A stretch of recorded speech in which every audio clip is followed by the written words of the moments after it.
The city of Miami Beach, as long as I can remember, has always had a very significant commitment to the visual and the performing arts.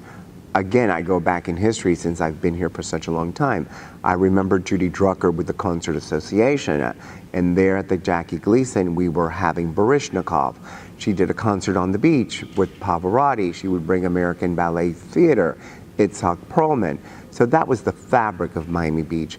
As I previously mentioned, we did, or the city did, and a group of residents did in 1979, the Liechtenstein Mermaid.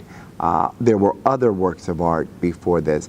What makes this project unique is the city has an art in public places ordinance where it puts away 1.5% of construction cost of public buildings. As you can see, we're still under construction at the convention center, and the ordinance was put in place, and that ordinance has been commissioning works way before I started this job.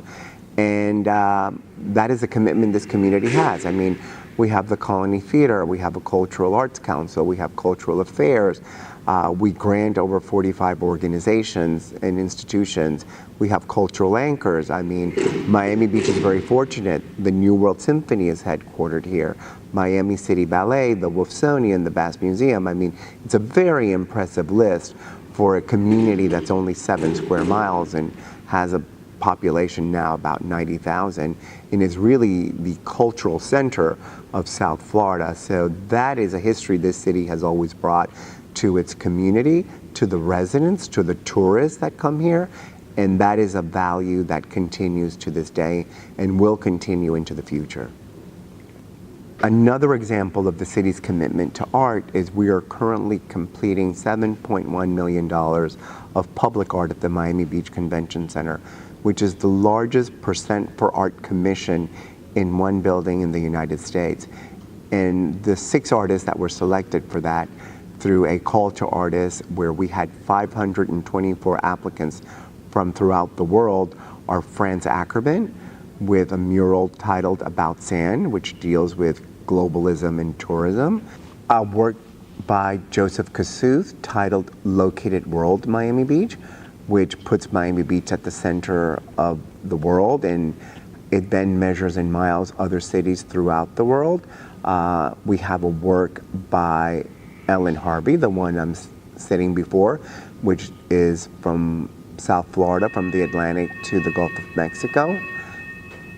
And that work obviously deals with sea level rise and Miami Beach's connection to all the bodies of water around us.